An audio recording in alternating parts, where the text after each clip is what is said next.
Why are you crying? I wiped the tears away, trying to pray that they disappeared, but I couldn't. And I told her the truth at that point. I said, I'm afraid I'll never love again, that I'll never find my Mr. Right. Afraid that I wouldn't have another relationship. And she looked at me calm and steady, and she said, Mama, why don't you stop being afraid and learn how to be by yourself first? Because I was afraid of being alone. I told her that. Then she said, why don't you learn how to love yourself without needing someone else to do it with you? Now, that's a 10-year-old, guys. That moment stopped me cold because wisdom doesn't belong to age, it belongs to truth. And honey, that little girl was telling the truth, and that truth hurt, but it healed me. Welcome to Win-Win with Gwen, hosted by Gwendolyn Shores, author, inspirational speaker, transformational coach, and CEO of Minds Above Matters. This is the podcast where your dreams ignite, limits shatter, and action leads to the life that you deserve. Your breakthrough starts here. Welcome back to the Win-Win with Gwen podcast, the place where we don't just talk about change. We talk about the work that causes it, the work that creates it. Here we talk about healing, mindset, relationships, and those amazing breakthroughs. And why do we talk about those things?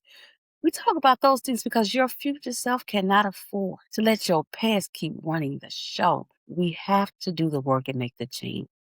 I'm here to help you step into the version of yourself that you keep seeing in your spirit because I see you, I love you, and I believe in you 101%. But what's more important than that is that you learn to believe in yourself 101%. And until you do, here you go. Just borrow mine because I've got you. So let's get into it. Are you entering into relationship after relationship after relationship after relationship? And all those relationships keep ending in the same way? Do you keep loving deeply and walking away confused, exhausted? If that's you, then this conversation is for you and you need to stick around because today you're going to get some coaching advice that's going to help you through that. And I'm not here to scare you, but I am here to be honest with you, okay? Because if nothing changes, the same pattern will keep showing up with different faces. And you've seen that happening, so you know that I know what I'm talking about. Those same faces going to keep showing up. And 5 years from now, you're going to still be asking yourself, why does love feel harder than it should? Why can't you get what you need in the relationship? And why does your needs cause an end to each relationship? If fear, lack of self love, the inability to make yourself happy, and unhealed habits keep pulling you into relationships that look good at first and slowly drain you over time. This episode is for you as well. Because today we're not going to be here blaming men and we're not blaming women. What we are doing today is guiding you. We're talking about you being responsible, you having accountability, you being aware, and knowing what it really takes to make a relationship work without losing yourself in the process. Now, most of what I'm sharing today, it didn't come from a book. It came from real life experience. And I want to share that with you because look, check this out.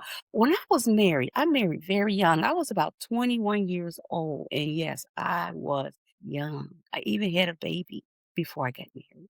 I went straight from my parents' house into my husband's house, then into motherhood, having my second child, then into responsibility. And it was beautiful. It really was, but it was a lot to take on at the time. And sometimes even beautiful relationships end. So, yes, it was a beautiful relationship. It wasn't perfect, but it ended.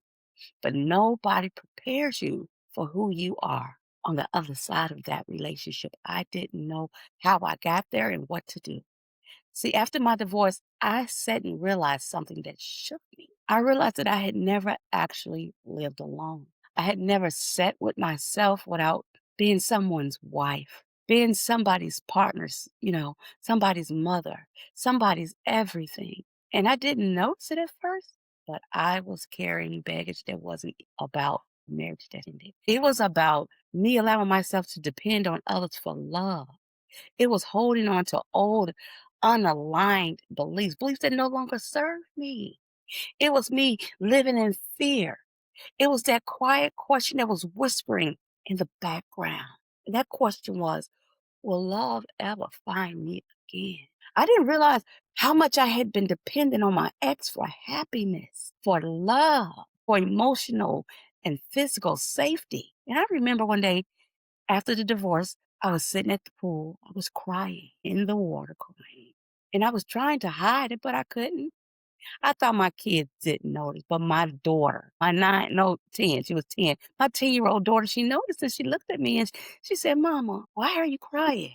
I wiped the tears away, trying to pray that they disappeared, but I couldn't.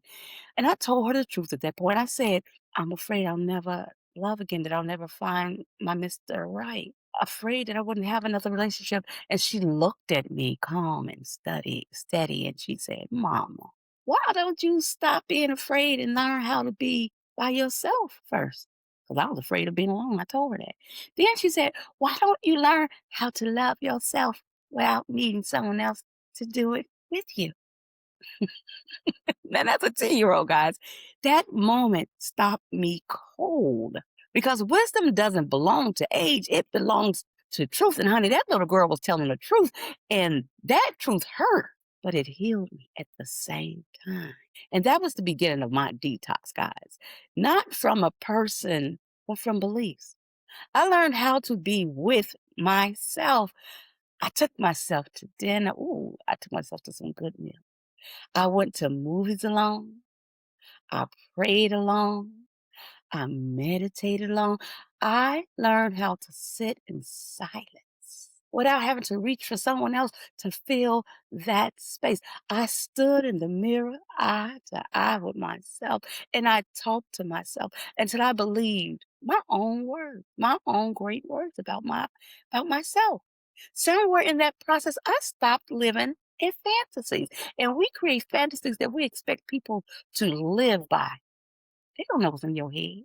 So I stopped expecting other people to complete me or rescue me or be responsible for my happiness. I started asking myself real questions, honey. Questions like, what do I want? Ooh, when you know what you want.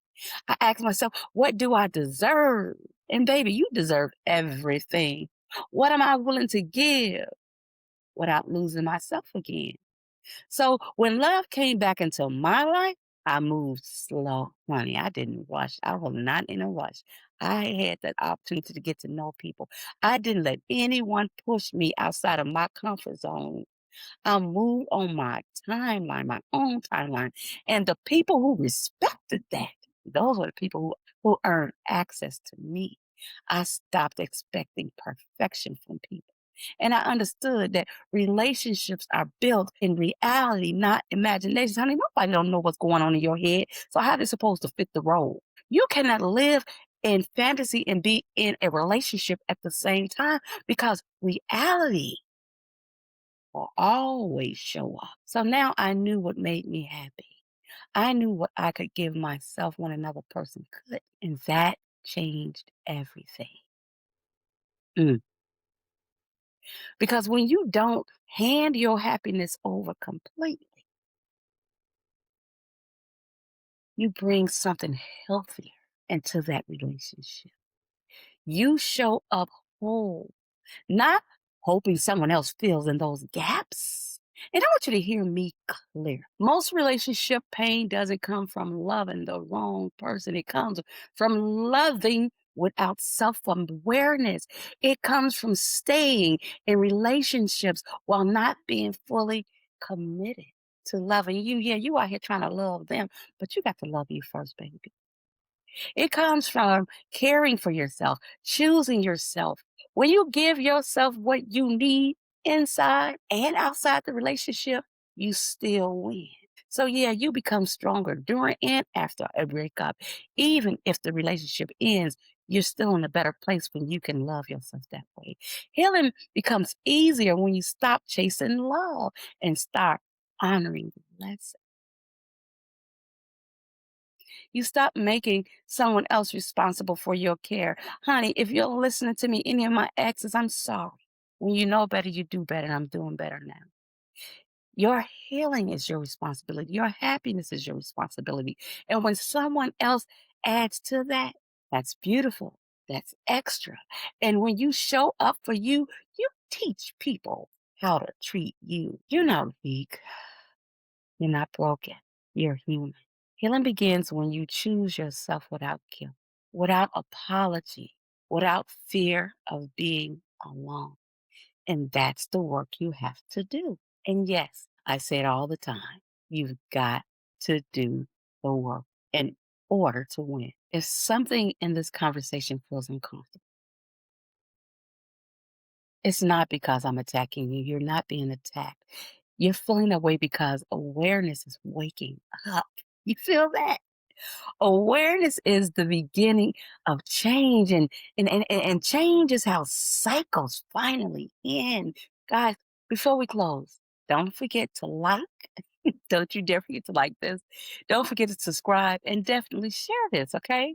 And leave me a comment. Don't be a gatekeeper. Someone you know needs this conversation. Everybody deserves to heal. I'm here for you. I'm here to help guide you into your greatness. Now you extend a hand and put someone on.